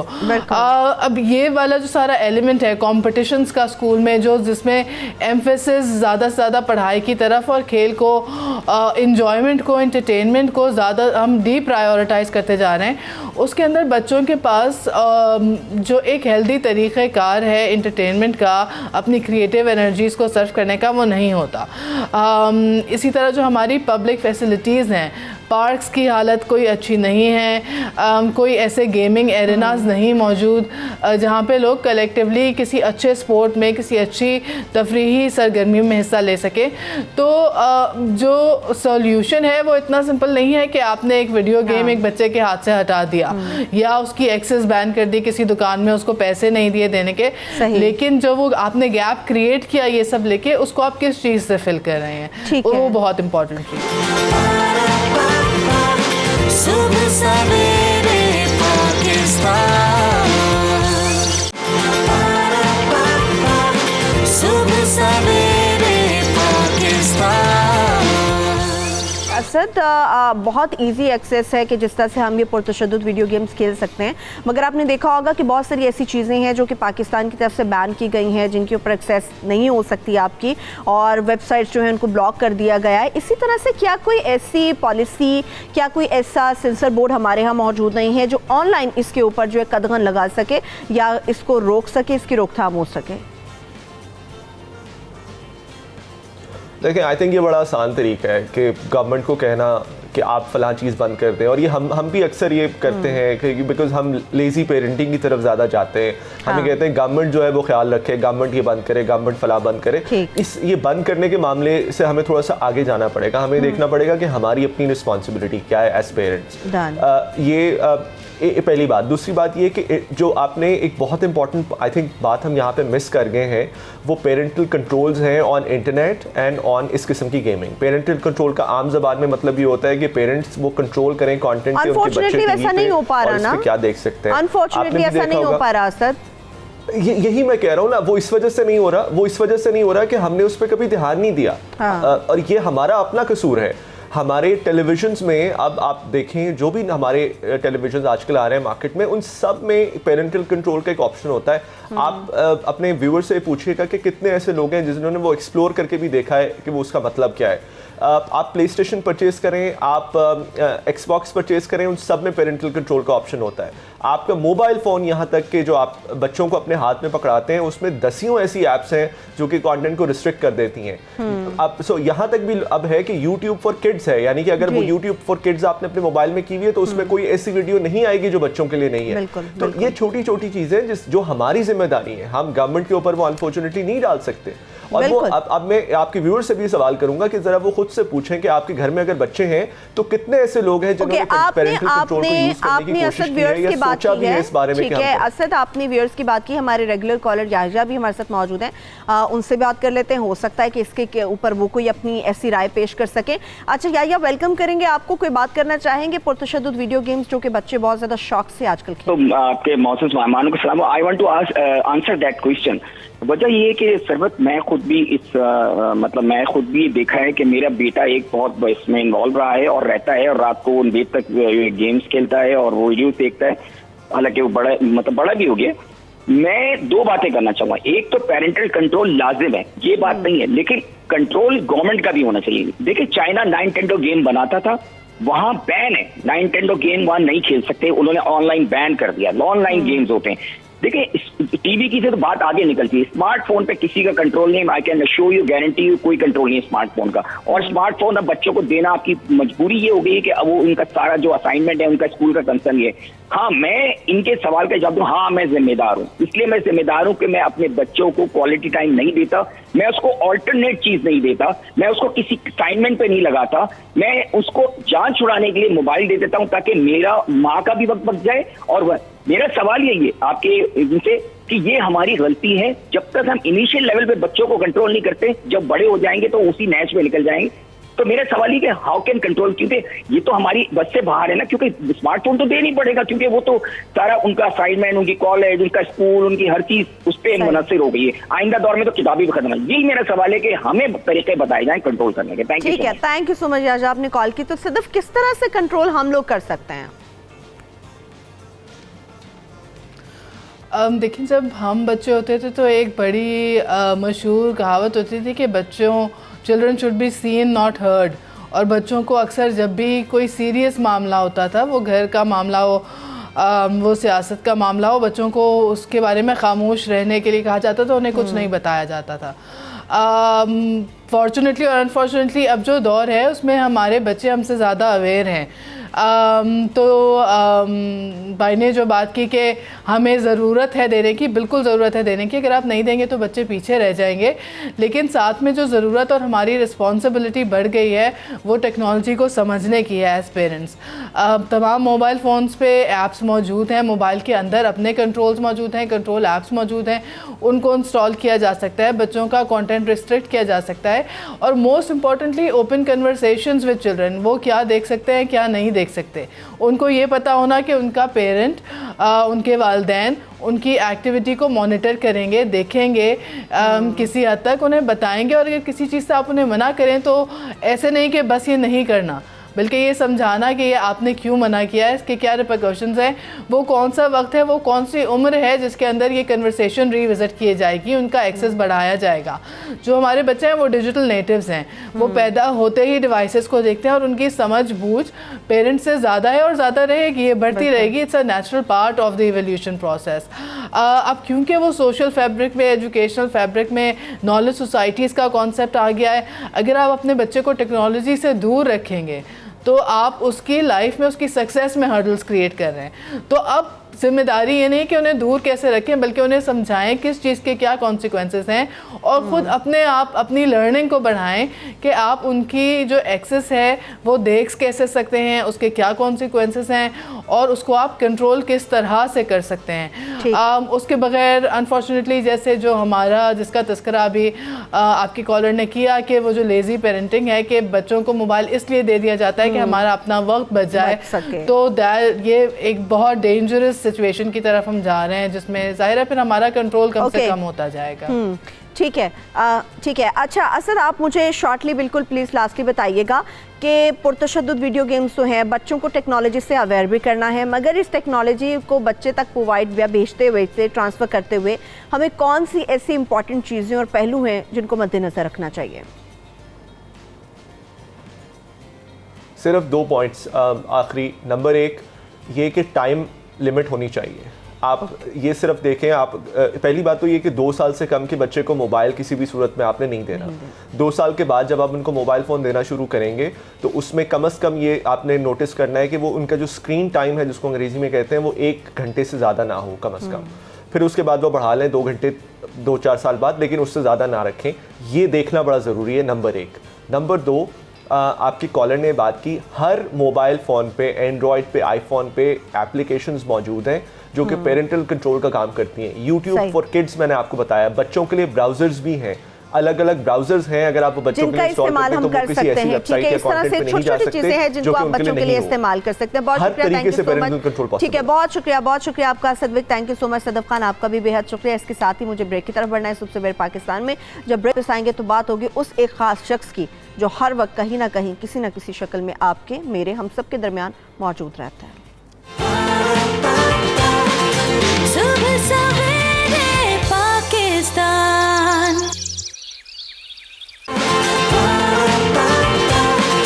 सुबह सवेरे पाकिस्तान। जिस तरह से ब्रेक पर जाने से पहले मैंने कहा था कि मैं ख़ास उस शख्स के बारे में बात करूंगी जो हम सब के दरमियान किसी न किसी शक्ल में मौजूद होता है। ये शख्स हमारे घर में भी मौजूद होता है, अगर दोस्तों का एक हल्का है उसके अंदर भी मौजूद होता है, अगर आप किसी जगह काम कर रहे हैं वहाँ पर भी मौजूद होता है। और मज़े की बात यह है कि ये शख्स अपना जब काम करना शुरू करता है तो उसके बाद एक अंदरूनी तौर पर इसको एक तस्कीन सी महसूस होती है, एक अजीब सी मुस्कुराहट, एक अजीब सी खुशी इस चेहरे पर आया होती है जो शख्स ये काम कर रहा होता है। आपने रिपोर्ट में देखा, हम बात करने जा रहे हैं चुगलखोर से मुतालिक। यकीनी तौर पे बहुत सारे लोग हैं जो शायद समझते हैं कि नहीं भी हम तो चुगली नहीं करते, मगर एक चुगलखोर किस तरह से चुगली करता है, किस किस हल्के में मौजूद होता है, किस किस तरह से अपने जरासीम लोगों के अंदर मुंतकिल करता है, इन सब पे बात करेंगे। और ख़ास तौर पे हमारा दीन इस्लाम चुगलखोर या फिर चुगलखोरी से मुतालिक क्या अहकाम जारी करता है, ये सारे मामलात हैं जिन के ऊपर तफसील से बात करेंगे। मैं अपने मेहमानों का तारुफ आपसे करा दूं। हमारे साथ मारूफ Islamic scholar doctor Aqeel Ahmad sahab मौजूद है। बहुत शुक्रिया डॉक्टर साहब आपके वक्त का। इसके साथ साथ माहिर नफ्सियात डॉक्टर अम्बरीन साहिबा मौजूद है। थैंक यू डॉक्टर अम्बरीन, आपका भी। और मेंबर पंजाब असम्बली है मुसर्रत जमशेद चीमा साहिबा, बहुत शुक्रिया मुसर्रत साहिबा आपके भी वक्त का। मुख्तलिफ हल्कों के हवाले से तफसीलन तो बात होगी, मगर उससे पहले इस्लाम से मुतालिक बात कर लेते हैं। डॉक्टर साहब मुझे ये बताइएगा, बहुत सारे लोग हैं जो कि चुगली करते हैं, इनफैक्ट चुगलखोरी होती क्या है, किस किस शक्ल में ये चुगलखोर चुगली करता है? जी अल्हम्दुलिल्लाह रब्बिल आलमीन वस्सलातु वस्सलामु अला सय्यिदिल अंबिया वल मुरसलीन। बहुत शुक्रिया। किसी में मौजूद बुराई नक्स को उसकी गैर मौजूदगी में बयान करना गीबत चुगली कहलाता है। हुजूर अकरम सल्लल्लाहु अलैहि वसल्लम ने इरशाद फरमाया कि उसमें अगर मौजूद बुराई को तुमने उसकी गैर मौजूदगी में बयान किया, ये गीबत है। और ऐसी बुराई जो उसमें है ही नहीं उसको बयान किया तो ये बहतान है, जिसको इस्लामी इस्तिलाह में कज़फ़ भी कहते हैं। और सहाबा ने अर्ज़ किया, या रसूल अल्लाह अगर वो बुराई उसमें हो, फरमाया अगर हो भी फिर भी बयान नहीं करना। अच्छा, आप देखिए गीबत में चुगली हम ये मुतरादिफ़ात हैं। अमूमन लोग किसी के नसब, उसकी शख्सियत, उसके किरदार, लिबास, घर सवारी, किसी भी हवाले से हर्ट करना जो होता है ना, बिल्कुल, बिल्कुल। वो उसकी ममानियत है। और इसके 4 असबाब हैं। आप देखिए, एक शख्स गुस्से की हालत में किसी की बुराइयां बयान करता है, उसको किसी पर गुस्सा हो, किसी भी वजह से हो, गुस्सा आएगा वो उसके अयूब बयान करेगा। बाज़ दफ़ा हमारे अंदर वो बुराई मौजूद है, हम उसको पर पर्दा डालने के लिए दूसरे को कहते हैं भी इसमें भी मौजूद है, ताकि मेरी जस्टिफाई हो जाए वो बुराई। तीसरी बात, हम अपनी बड़ाई बयान करने के लिए, भाई मैं तो ऐसा हूँ वो ऐसा है, उसको डिमोरलाइज करना। चौथी बात, बाद दफ़ा ऐसे भी होता है हम अपने बॉस की, बड़े की हाँ में हाँ मिलाने के लिए, ये बाज़ दफ़ा डॉक्टर साहब ये अक्सर दफ़ा। अब आप देखिए कि ये चारों वजूहात जो हैं, ये एक शख्सियत के जो मनफी बिहेवियर है उसका बयानिया भी है और इजहारिया भी है, और इसकी सख्ती से ममानियत की गई है।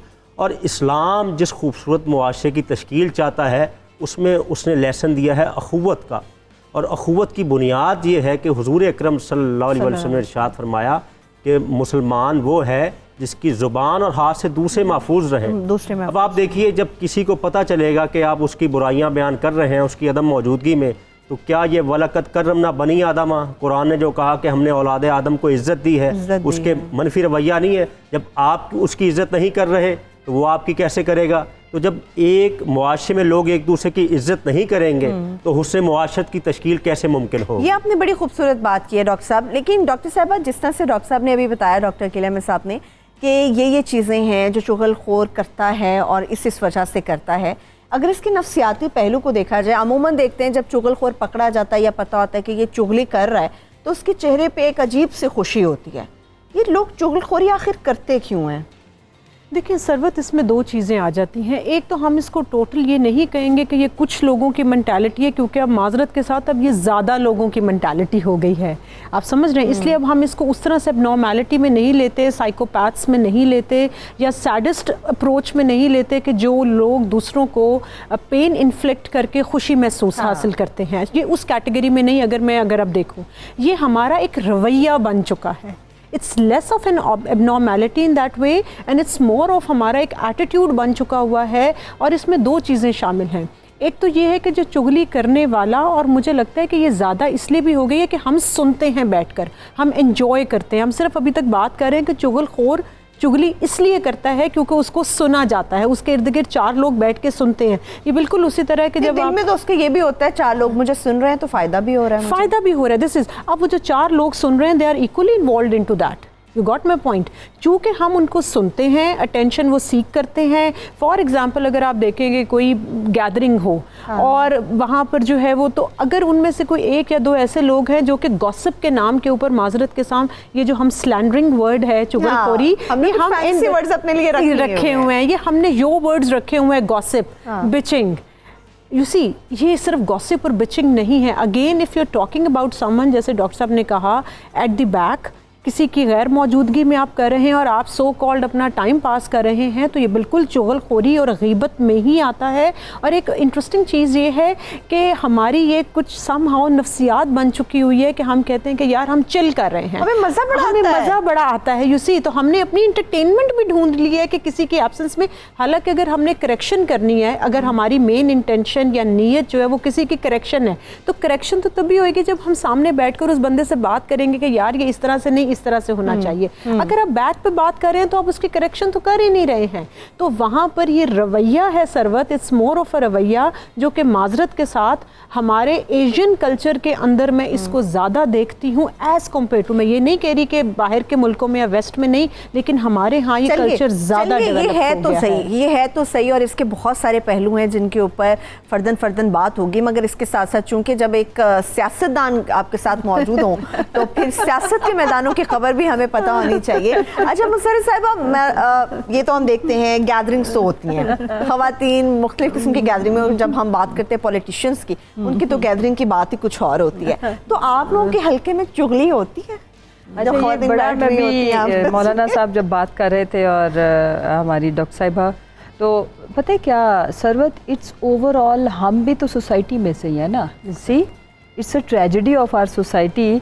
और मैं हंस के बात कर रही हूँ सोसाइटी में मूव करने के लिए करना नहीं पड़ता नहीं, मैं कह रही हूँ कि जो सोसाइटी में से है वो सब करते हैं. मैं ये नहीं कह रही कि पॉलिटिशियन नहीं करते या ज्यादा करते हैं. There part. मैं बताती हूँ आपको, इंटरेस्टिंग चीज बताने लगी हूँ. मुझे जब तक मैं पार्लियामेंट में नहीं थी या यूं कह लो पॉलिटिक्स में नहीं थी, तो मुझे लगता था कि ये ज्यादातर it is related to ladies only. ठीक है, या बंदों में ये कम होती है.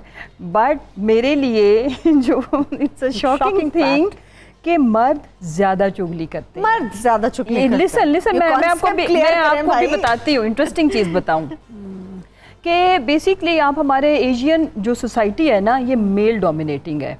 इसको खुदारा जेंडर में ना लेके जाएं, बट मैं आपको एक जो रियलिटी मैंने ऑब्जर्व की या मैंने एक्सपीरियंस की. अब कोई खातून बेचारी अपनी हार्ड वर्किंग के थ्रू या जो आगे थोड़ा बढ़ने की ट्राई कर रही होती है ना, तो सारे मर्द, बिकॉज मर्द ज़्यादा है मेजोरिटी में, किसी भी प्रोफेशन में आप देख लो, पॉलिटिक्स में ज़्यादा है, हर फील्ड में ज़्यादा है. अच्छा आऊंगी मैं आपकी तरफ. आज मेरे शो पे डॉक्टर साहब डर गए हैं खवातीन के लिए, मैं आपकी तरफ आऊंगी. तो वो सारे फिर ना बैशिंग मसलन शुरू कहाँ से होती है. औरत को मतलब सबसे पहले तो सम टाइम नाम के साथ बैरिस्टर लगा होगा, डॉक्टर लगा होगा, और औरत को औरत मतलब कि ये कोई खुदा ना खास्ता कोई गाली है, पहला ये.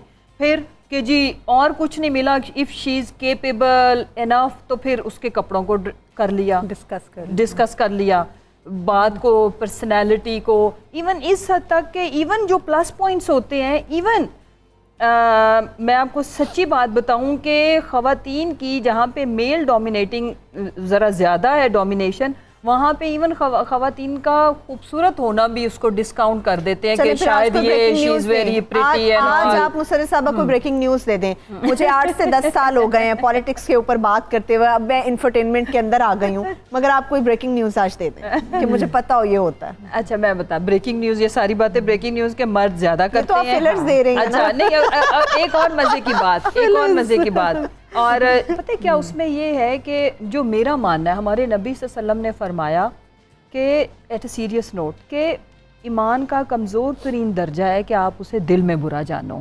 और अगर if you feel something wrong, disorder, मुंह पे बोलो, बताओ. ये हौसला होना चाहिए और ये जिहाद के बराबर है.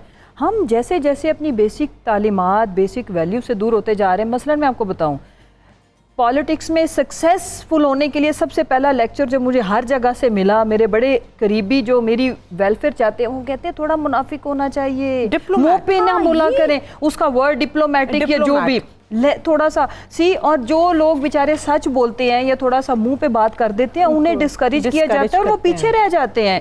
और जो हर एक की जड़ें काट रहे हैं अंदर से, वो गिबत की शक्ल में, लेग पुलिंग, वो आज हमारे मुआशरे में कहीं ना कहीं बेनिफिशरी है. मसलन वो इनकी बदतारीफी पीछे बहुत कर रहे होंगे, मुंह पे इतनी खुशामद कर रहे होंगे कि जो क्वालिटीज़ इनमें हैं भी नहीं वो भी और सुपर नेचुरल बना के ना एक इंसान को. ये अलमिया है, ये हमें अपने बच्चों की तरबियत करनी पड़ेगी. सुबह सवेरे पाकिस्तान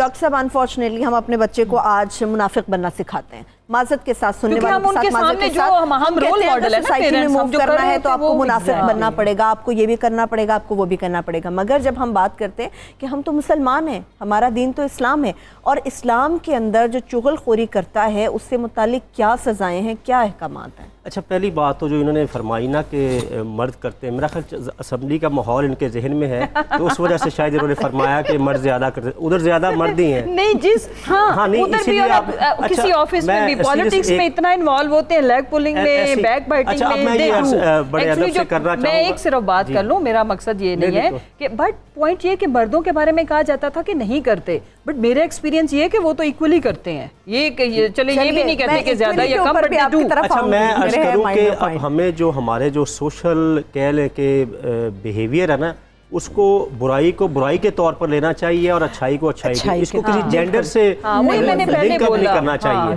क्योंकि आजकल हम देखते हैं इसमें वेरिएशंस है, खराबियाँ मर्दों में बड़ी और औरतों में भी बड़ी, मुख्तलिफ अच्छाइयाँ भी हैं। इस्लामिक पर्सपेक्टिव से देखा जाए तो नबी करीम अलैहिस्सलाम ने टैलेंट की कदर सिखाई है। अपनी अजवाज की तारीफ़ कर रहे हैं, ख़वातीन की, मर्दों की, जिसमें जो कोई प्रॉब्लम्स है।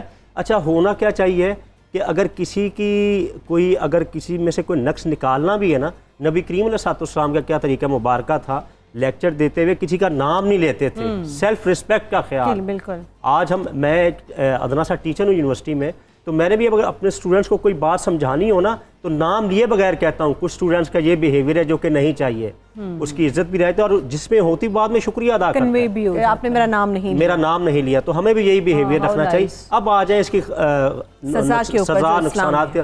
सूरह हुजरात में आप देखिए कुरान करीम ने मुख्तलिफ गुनाहों के हवाले से मुख्तलिफ सजाएँ सुनाई हैं। इस हवाले से अल्लाह करीम ने फरमाया कि वला यक्तब बादकुम बादा, एक दूसरे की गीबत मत करो। क्या तुम में से कोई ये पसंद करता है कि वो अपने मुर्दा भाई का गोश्त खाए?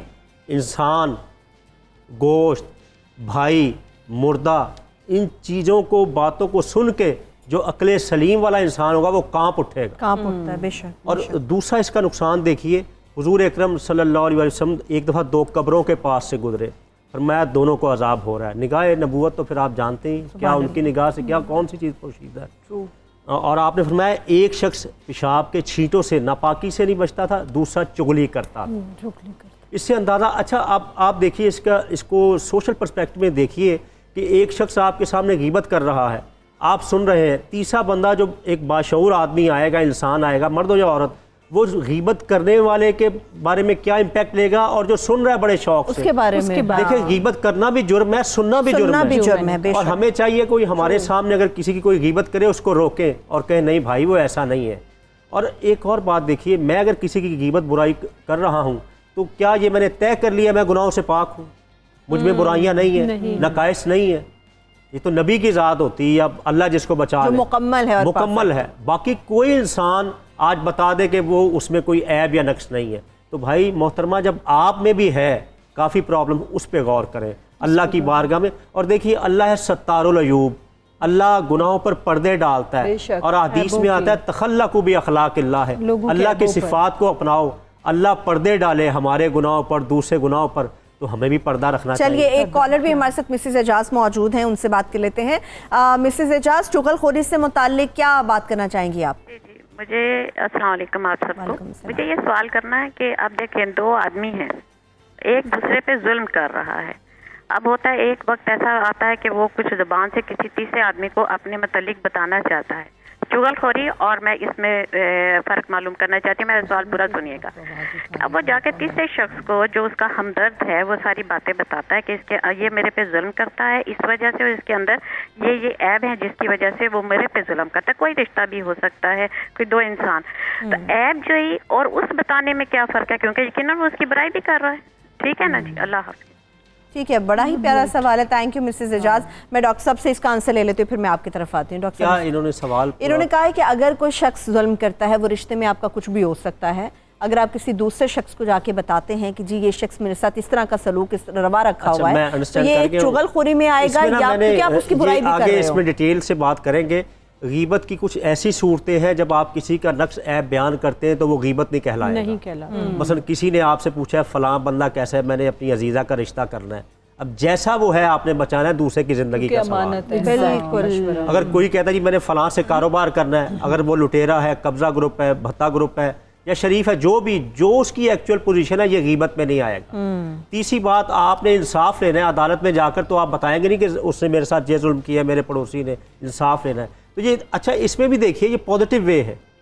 आप जिस शख्स की बता रहे बात के रिश्ते के हवाले से, कारोबार के हवाले से, मामले के हवाले से, तो इसमें भी आप दूसरे इंसान को बचा रहे हैं, ना कि उसकी ग़ीबत या चुगलखोरी में ये चीज़ नहीं आती। ठीक है। अच्छा डॉक्टर अमरीन, जो बातें आपने चुगलखोर से मुताल्लिक की, माशरे में पैदा होने वाली बुराइयों पर तो बात करेंगे, मगर इसके साथ साथ आपको लगता है कहीं ना कहीं उस चुगलखोर को इनसिक्योरिटी होती है किसी चीज़ की, जिसके लिए वो खुद को सिक्योर करने की कोशिश कर रहा होता है मुख्तलिफ हरबों से? डेफिनेटली कॉम्प्लेक्सेस होते हैं, गैप्स होते हैं। जो भी आपने फिलर्स की बात की, तो उन गैप्स को कवर करने के लिए जो उनको इजी वे लगता है वो उसको अपनाते हैं। ये जो अभी इन्होंने कॉलर ने क्वेश्चन किया, ये मैं आपको ये भी बताऊं, I will give the example of my clinical cases, जिसमें कि क्या होता है कि यूजुअली जो मैरिटल कॉन्फ्लिक्ट्स के और जो ये केसेस मेरे पास आते हैं, तो उसमें क्या कहते हैं कि जो अगर जब मोस्टली जो कि सास, बहू, नंद और हस्बैंड इन्हीं के दरमियानी चलते हैं इशूज़, वो ये कहती हैं कि जी हमारी सास ने जो है वो बेटे को ये हमारी जो है वो चुगलखोरी की है, या जो सास कहती है कि बहू ने मेरे बेटे को ये मेरी जो है वो ग़ीबत की है या चुगलखोरी की है। तो अब उसमें कैसे फिर मामलात को डील किया जाए?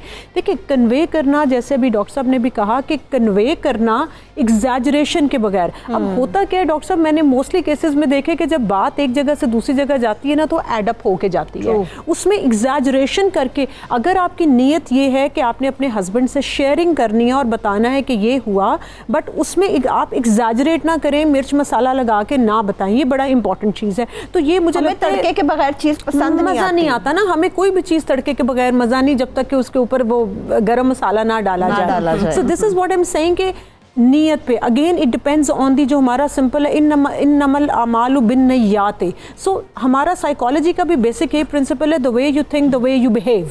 So it's all the intentions and your thinking pattern कि आप किस वे में कह रहे हो। तो अगर आपने किसी की बात किसी तक पहुंचानी है और आपको लगता है आप डायरेक्ट अपनी सास से या अपनी बहू से या अपनी नंद से बात नहीं कर सकते, तो वहाँ पर जो मीडिएटर है वो हस्बैंड है, लेकिन कोशिश करनी चाहिए, इंटेंशन ये होनी चाहिए कि आप कंप्लेंट नहीं कर रहे बल्कि शेयरिंग कर रहे हैं। और उस मैं यहाँ पर एक और चीज़ मैं ज़रा बताती चलूँ कि ये जो चुगलखोरी और जो बैकबाइटिंग हम कहते हैं, इसमें थोड़ा सा जो, अब मुझे करेक्ट कीजिएगा डॉक्टर साहब अगर मैं हूँ, स्लैंडरिंग और ग़ीबत जो है वो ये है कि आप एक बंदे में कोई चीज़ है ही नहीं और आप उसके बारे में गलत चीज़ रूमर फैला रहे हैं। जबकि बैकबाइटिंग जो है वो ये चीज़ है कि, या जो हम कहते हैं कि जी बिचिंग, जिसको हम ये गॉसिप कहते हैं, कि किसी में एक चीज़ है लेकिन आप उसकी एब्सेंस में जो है वो उसको बता रहे हैं, वो भी गलत है। वो क्यों?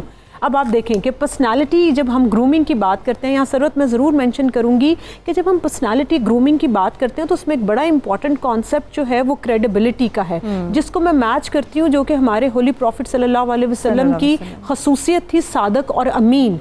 ठीक है जी, क्रेडिबिलिटी तभी होएगी, आपका नेक्स्ट बंदा आपकी बात पे तभी जो है वो रिलाई करेगा और उसको एक्सेप्ट करेगा जब उसको पता होगा ये बंदा सच बोल रहा है। तो जो ग़ीबत करने वाले टेम्परेरी तो कहीं ना कहीं सेटिस्फैक्शन ले लेते हैं, जो आपने कहा, कहीं ना कहीं अपने वो फिलर्स और अपने उन इनसिक्योरिटीज़ को फिलअप कर लेते हैं, लेकिन उनकी पर्सनैलिटी अंदर से शैलो होती है। अभी मेरे साथ एक और भी मौजूद है शाहिद, उनसे बात करते हैं।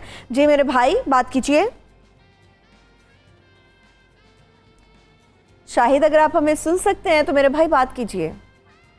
हेलो, अस्सलाम वालेकुम। वालेकुम अस्सलाम। मैं शाहिद बात कर रहा हूँ डिस्ट्रिक्ट टोबा से। जी जी, बात कीजिए, हम सुन रहे हैं आपको। जी, मुझे मौलाना साहब से एक सवाल करना है।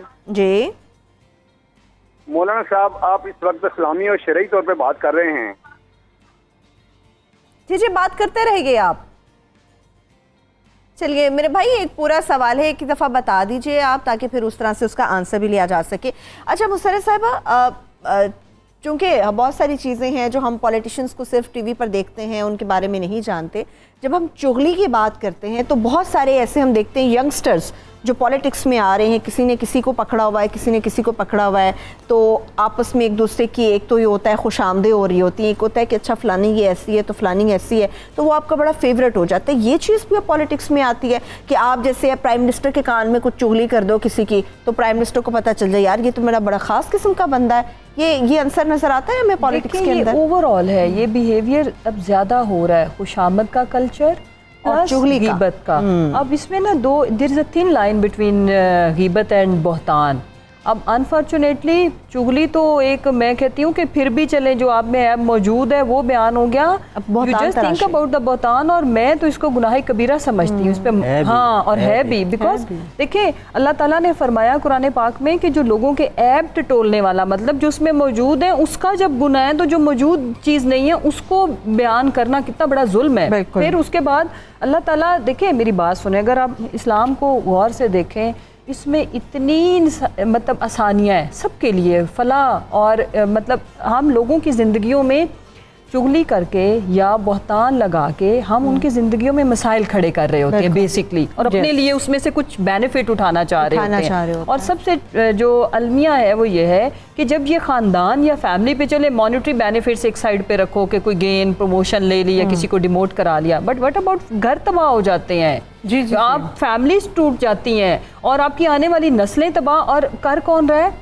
Immediate relations. यू सी कि माँ, सास, वो माँ है अपने बेटे की, अपने अगर उसमें से बहू में से बच्चे हैं, बेटे में से, तो आप सोचो इम्पैक्ट करो उस ब्रोकन फैमिली के बारे में कि उस घर वो तबाह हो जाता है। सो हमें इसमें जो मेरा मानना है, उसमें मेरी ख्वाहिश ये है, जब मैं ये जो चीज़ें सोसाइटी में बढ़ना शुरू हो जाए ना, तो हमें वी नीड टू चेक कि खराबी कहाँ पे है। पहले मैं अपने हमेशा जब भी मैं किसी यूनिवर्सिटी में जाऊँ, कोई बात करूँ, तो मैं एग्जांपल देती हूँ, जब मैं स्टूडेंट थी तो मेरे टीचर्स, पेरेंट्स तो जो करते हैं वो करते, टीचर्स का बड़ा रोल होता है बेशक। अब बेसिक जो इस्लामिक एजुकेशन है वो तो मैं कहती हूँ कि एवं ही बस खाना पूरी के लिए रहेगी कि इसमें कुछ मार्क्स आ जाए। जब आप मार्क्स लेने के लिए अपनी बेसिक जो आपकी वैल्यू, जिससे आपका ब्रॉटअप होना, जो आपकी बुनियाद है, अब बच्चों को, मेरे टीचर जो मेरे में जितनी अंदर डेप्थ है या इस्लामिक मेरी कन्वर्जन थी कि मेरा जहन बदला, वो मेरे टीचर्स ने बदला। और आप यकीन करो सरवत, मैं कल भी बात कर रही थी स्टूडेंट्स के साथ कि मेरे टीचर जो बात कहते थे ना, उसमें मुझे लगता था नाखून बराबर अगर एग्जीक्यूशन में प्रॉब्लम आ रही, मुझे डिप्रेशन होता था कि मैं I am not a good student. और मैं बेसिकली अपने उन टीचर की गुड बुक में रहने के लिए हर अच्छी चीज़ को करने की हम कोशिश करते थे। वजह ये कि वो हमें अच्छाई और बुराई में, और हमारी जो ग्रूमिंग और हमारी जो जात की जो बिल्डिंग थी उसमें वो रोल प्ले करते थे। हमारे साथ कॉलर भी मौजूद है कि हमारे सिलेबस के अंदर, हमारी एजुकेशन सिस्टम के अंदर, हमारे फैमिली सिस्टम के अंदर बेटियों की तरबियत माएँ इस तरह से करें कि ये बहुत बड़ी गलती है। और अगर देखे मेरी बात सुने, जब कॉलर को ले लूं, फिर यहाँ से कंटिन्यू करेंगे। मिसेस नदीम हमारे साथ मौजूद है। जी मिसेस नदीम, बात कीजिए।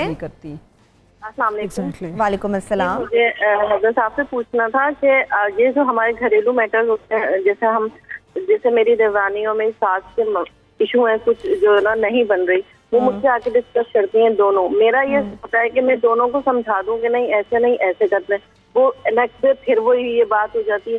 तो क्या जैसे मैं दोनों की बातें सुन रही होती हूँ, उन्हें समझा भी रही होती हूँ, तो क्या ये इस्लाम में क्या ये भी ग़ीबत में आ जाता है? ये भी गुनाह है? इसका भी कोई सजा है? या मैं सही कर रही हूँ या मैं गलत हूँ? ये मुझे बताइएगा प्लीज। ठीक है, thank you so much Mrs Nadeem, आपने कॉल की। आपके इस सवाल का जवाब हम लेंगे डॉक्टर अकील साहब से एक छोटी सी ब्रेक के बाद। जब ब्रेक से वापस आएंगे, चूँकि चुगली और चुगलखोर से मुताल्लिक बात हो रही है, मुख्तलिफ हल्के तो इसमें डिस्कस हम कर रहे हैं, मगर इसके साथ साथ हमारा अहम पॉइंट ये है कि क्या हमें इग्नोर कर देना चाहिए। बट अनफॉर्चुनेटली चुगली करने वाले को ना हम इग्नोर करते हैं, ना उसने जो चुगली की होती है उसको हम इग्नोर करते हैं, बल्कि तस्दीक करने की बजाय उसको संजीदा ले लेते हैं। इन सारे मामलों पे बात होगी एक ब्रेक के बाद। Stay with us.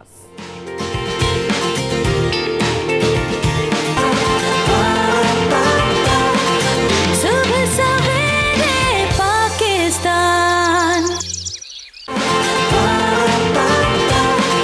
सुबह सवेरे पाकिस्तान।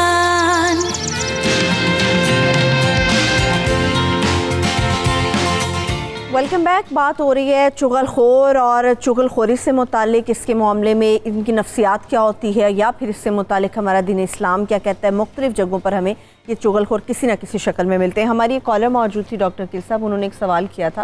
उन्होंने कहा था घरेलू मामलात के मामले में दो ख़वातीन हैं जिनके साथ उनका रिश्ता है, शायद ननंद और भाभी का रिश्ता हो, वो उनसे मशवरा करने के लिए आती हैं। तो उस सूरत में अगर वो कोई मशवरा देती हैं एक को या दूसरी को, तो वो कहीं चुगलखोरी या ग़ीबत के मामले में तो नहीं आता? मशवरा तो हदीस में आता है, जब आपसे मशवरा मांगा जाए तो दयानतदारी से मशवरा दें।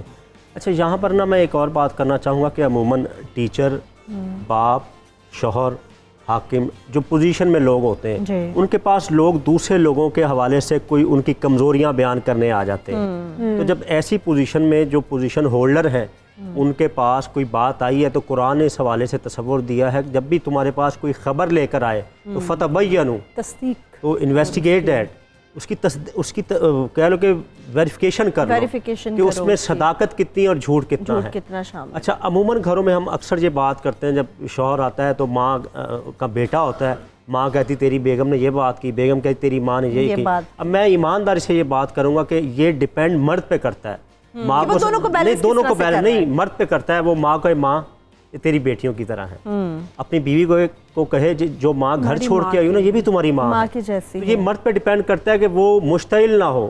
बैलेंस ख़राब मर्द मोस्टली मैं देखें, ये बड़ी दलेरी से बात कर रहा हूँ कि मर्दों की वजह से बैलेंस ख़राब हो सकता है और घर का माहौल खुशगवार भी हो सकता है। डॉक्टर साहब, उस मर्द को ट्रेन करने वाली फिर वो एक औरत ही है। बिल्कुल है। हमें ये देखना है कि वो देखिए जो हमारे तरबियती अनासिर हैं, देखें असेंबली की मेंबर तशरीफ रखती हैं, 3 अनासिर हैं हमारे तरबियती, पेरेंट्स, तालीमी इदारे और हुकूमती कह लें डिपार्टमेंट। आज मादरत के साथ तालीमी इदारे कमर्शियल इंस्टीट्यूट बन चुके हैं। पेरेंट्स कितना टाइम देते हैं, हम सब मैरिड लोग हैं, अपने बच्चों को कितना टाइम दे रहे हैं उनकी तरबियत के हवाले से। हम वो कह लें कि पल्स इकट्ठे करने के चक्करों में यूरोप अमेरिका जाते हैं, जो हकीकी ये पल्स हैं हमारी औलाद, इनको इग्नोर फिर आकर रोते हैं कि ये बच्चे हमारी इज्जत नहीं कर रहे हैं। तो भैया आपने काश क्या किया था, उनकी तरबियत क्या की है, वो पैसा तो आपके अकाउंट्स में रह जाएगा, ये आपकी कब्र पे आकर फातिहा पढ़ेंगे कल को। उनकी तरबियत कीजिए। देखिए कौम के ठेकेदार हम बाद में बनेंगे, पहले जो मेरे घर में मेरे बच्चे हैं ना पहले वो मेरे हैं। कू अनफुसकुम व अहलिकुम नार, कुरान कहते हैं अपने और अपने घर वालों को जहन्नम की आग से बचाओ। तो बचाने के तरीके यही है ना, उनकी तरबियत की जाए according to the sharia law.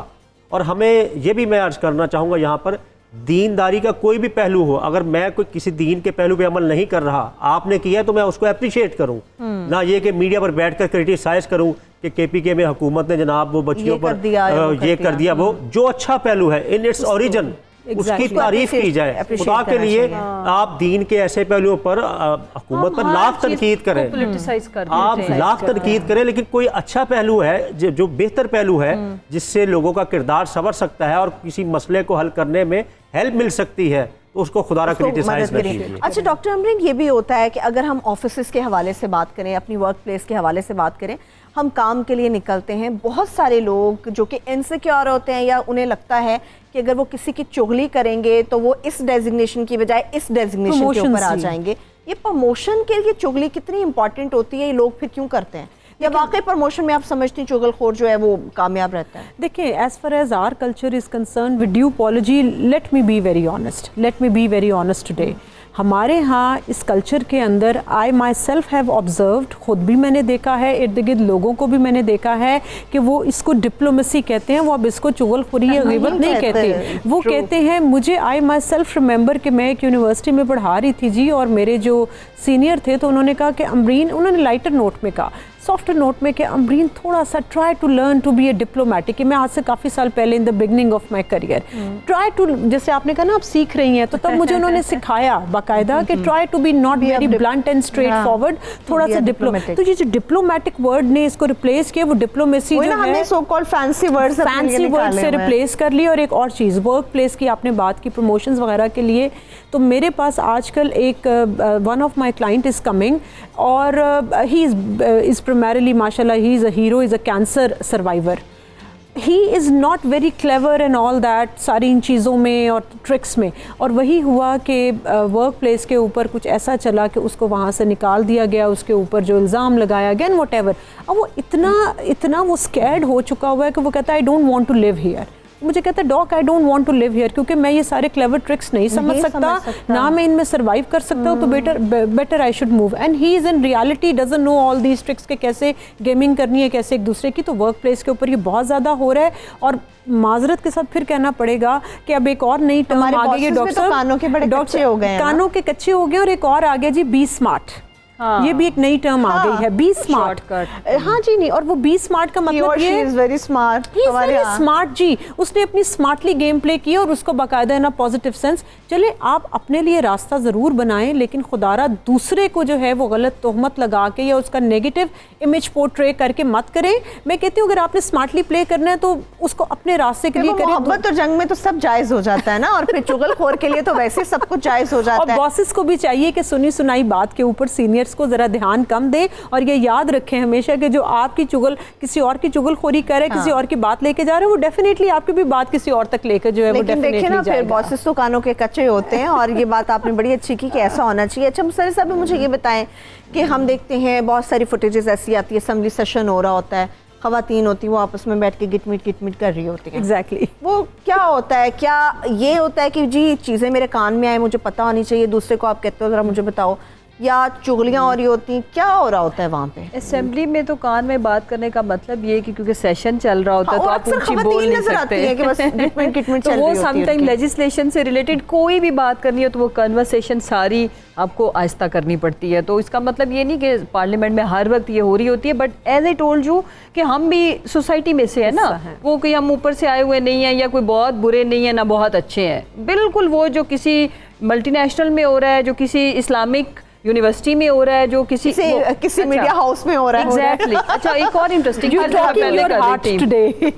कि बेसिकली अल्टीमेटली सारी चीज़ फिर आती है माँ पे, कि हमें अपनी बेटियों की तरबियत इस तरह करनी है कि वो घर बसाने वाली खूबसूरत माएँ बने ना। आप ब्यूटिफिकेशन पे तो हम इतना कॉन्शियस हो गए, आपको पता है कि शादियों पे जो कपड़ों पे, ज्वेलरी पे और कॉस्मेटिक पे, जो पॉलर बुकिंग पे मार, तो थोड़ा सा हमें माओं को, I am a mother of two but I am a mother of two boys, कि हमें ये सोचना होगा कि बेटी का सबसे खूबसूरत जेवर ये है कि वो जाके कितनी मसलियत पसंदी, कितनी उस घर के लिए खैर लेके जाती है।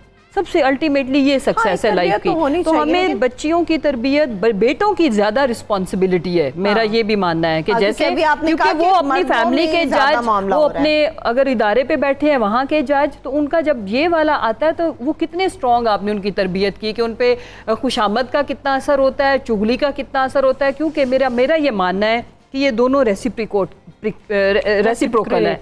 क्यों? इस वजह से कि जो खुशामद पसंद होता है ना, वो जब अब जो खुशामद जो आप में खूबी नहीं है आप सुनो, तो वो उसी वक्त एट द सेम टाइम वो चुगली पसंद भी होता है, बिकॉज वो दूसरों के ऐप सुनना चाहता है कि जी आई एम सुपीरियर उससे। जिसमें हकीकी खूबी मौजूद है, वो अपने आप को सुपीरियर साबित करने के लिए उसको, बॉस को वो इतना उठाएंगे कि उसकी एक तो खुशामद करेंगे, दूसरा खूबी वाले की बुराई करेंगे। खूबी वाला वैसे दब जाता है। इसमें जो इम्पोर्टेंट चीज़ है एज ए मेंबर गवर्नमेंट या लेजिस्लेटर, कि हमें अपने सिलेबस को फोकस करना है। फिर गवर्नमेंट के जो करने के काम है, मैं आज ही यहाँ से जाने के बाद एक तो मैं रेजोल्यूशन मूव करूँगी कि ये जो फ़ोन पे मैं इसलिए मेरा दिल कुटता है कि आपके स्टूडेंट्स जिनका पढ़ने का टाइम है, आपकी बहू बहनें बेटियां मेड, हर तबका, मैंने स्वीपर को देखा है वो रोड पे अपना काम नहीं कर रहा, फ़ोन पे बिजी है। तो रात को माएं भी तो लगी, पेरेंट्स भी तो लगे होते हैं ना। ये जो पूरी दुनिया में फ़ोन यूज़ होता है कम्युनिकेशन के लिए, वर्थ कम्युनिकेशन, जिसमें आपका बिजनेस है या कुछ, वाहिद मुल्क पाकिस्तान है जहाँ पे फ़ोन गॉसिप के लिए यूज़ होता है, घंटों का पैकेज होता है, और लोग वो एक घंटा पूरा करने के लिए अगर कोई कंस्ट्रक्टिव बात नहीं दी है, दे वेस्ट दैट। मुझे ये बताएं, मैंने आपको 1 घंटे वाले पैकेज पे फ़ोन मिलाया, कंस्ट्रक्टिव बातें कितनी होंगी, करियर की, कोई कपड़ों की टिप लेनी है, 2-4 मिनट में टोटल बात ख़त्म हो जाती है, उसके बाद शुरू होता है गॉसिप, हाँ सुनाओ क्या खबर है ये वो। सो हम अपने टाइम को सही यूटिलाइज नहीं कर रहे। टाइम इज़ लाइफ, वो घंटा आपका जिंदगी से निकल गया तो वो वापस नहीं आना। कंपनीज भी पैकेज हमें इसलिए देती हैं घंटे वाले पैकेज, हम अगर हम मिल नहीं सकते तो फोन के ऊपर है। सुबह सवेरे पाकिस्तान, सुबह सवेरे पाकिस्तान। कॉलर हैं मुर्तज़ा कराची से, उनसे भी साथ साथ बात करते हैं। जी मुर्तज़ा, आज के मौजू से मुतालिक क्या बात करेंगे आप? जी, मौजू आपका बहुत अच्छा है। पर्सनालिटी बिल्डिंग से रेलिवेंट जो आपके टॉपिक्स होते हैं बहुत ज़बरदस्त होते हैं। मैं समझता हूँ कि ये इसका जो आगाज़ है इस मामले का, इस मसले का, वो हमारे घर से होता है। हमारी माएँ हमारे पास बैठ के जब इर्द गिर्द के लोगों की बात कर रही होती हैं, वहाँ से बच्चा ये सारी चीज़ें सीखता है, फिर ये दफातर तक और आगे सोन सिलसिला चलता रहता है।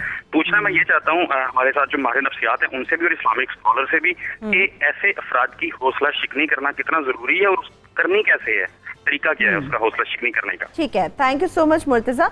हौसला शिकनी करनी कैसे है और कितनी ज़रूरी है, ये दोनों पॉइंट से आपसे भी पूछूंगी और डॉक्टर साहब से। इसके लिए बहुत ज़रूरी है कि हम असर्टिवनेस को, अब असर्टिवनेस को हम उर्दू में बोलते हैं कि इतनी स्ट्रॉन्ग पर्सनालिटी बनाई जाए कि you should be able to say no.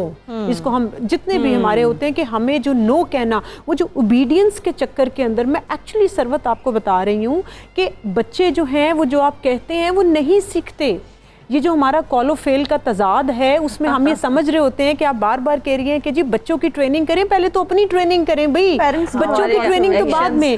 हम जब पास बैठ के, इन्होंने बड़ी अच्छी बात की कि जब बैठ के एक माँ जो है वो अपनी नंद या अपनी सास या एक्सेट्रा एक्सेट्रा XYZ किसी फ्रेंड या किसी कॉलीग की बैठ के बुराई कर रही है, बुराई चले बच्चे को नहीं पता ये गीबत है, चुगलखोरी है क्या, एक नेगेटिव बात कर रही है किसी के बारे में, तो वो बच्चा रोल मॉडलिंग के थ्रू, बच्चे कभी भी जो है उनकी लॉजिकल थिंकिंग 11 साल तक स्टार्ट नहीं होती।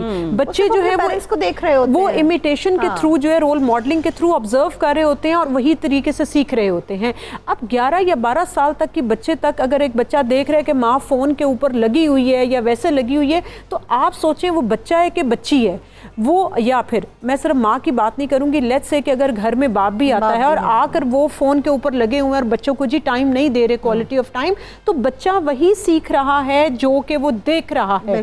तो जब तक हम अपने रवैये में, जो इन्होंने कहा कि खुद तब्दीली नहीं लेकर आएंगे, आप बच्चों के सामने झूठ बोलें और बच्चों को लाख जी किताबों में पढ़ा लें कि जी झूठ बोलना गलत है, इसका गुनाह मिलेगा, बच्चे को गुनाह या जज़ा का अभी कॉन्सेप्ट नहीं है, वो तो वो कर रहा है जो वो देख रहा है। तो जब तक हम अपने रवैयों में खुद तब्दीली नहीं लेकर आएंगे, हम बच्चों को कुछ भी नहीं सिखा पाएंगे। ठीक है डॉक्टर साहब, आप ये बताएं, हमारे कॉलर जो पूछ रहे थे कि हौसला शिकनी कैसे करनी चाहिए चुगलखोर की और कितनी ज़रूरी है ये। अच्छा, पहले तो उसको ये एहसास दिलाया जाए कि मोहतरम जो आप किसी की बदी बयान कर रहे हैं, क्या आप गुनाहों से पाक हैं? जी बिल्कुल, उसको रोका जाए, लेकिन माजरत के साथ हम उसकी हौसला शिकनी नहीं, हौसला अफजाई कर रहे होते हैं। हाँ, अच्छा जरा बताओ। हाँ, ये तो मुझे पता, मजीद बताओ।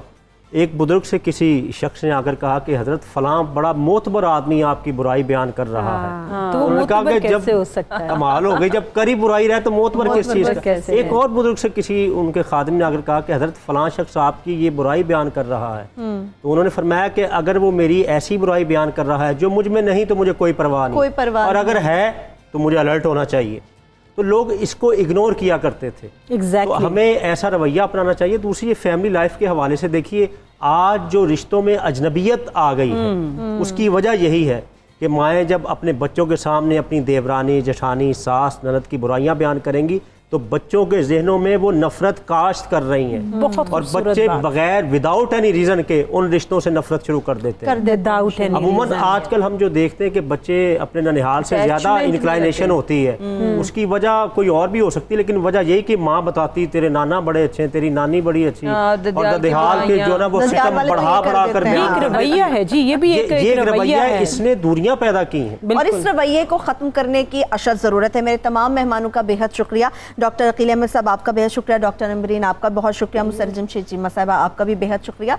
जब हम चुगलखोर या चुगलखोरी के मुताल्लिक़ बात कर रहे हैं तो कोई भी आपके साथ अगर चुगलखोरी करता है तो उसको इग्नोर करें, सबसे बेस्ट रवैया ये उसको इग्नोर करें। हाँ, अगर वो कोई ऐसी बात करता है जिस पे आप समझते हैं कि आपको तस्दीक करना बड़ा ज़रूरी है तो उसकी एक बार तस्दीक कर लीजिए, ना कि उसके चस्के लिए जाए, ना से उससे तस्कीन महसूस की जा सके। इसके साथ ही मुझे भी आज के इस शो से इजाज़त दीजिए और आज के इस शो का फीडबैक हमें ट्विटर और फेसबुक पेज दोनों पर ज़रूर दीजिएगा। अपना बहुत सा ख्याल रखिए। खुदा हाफिज़।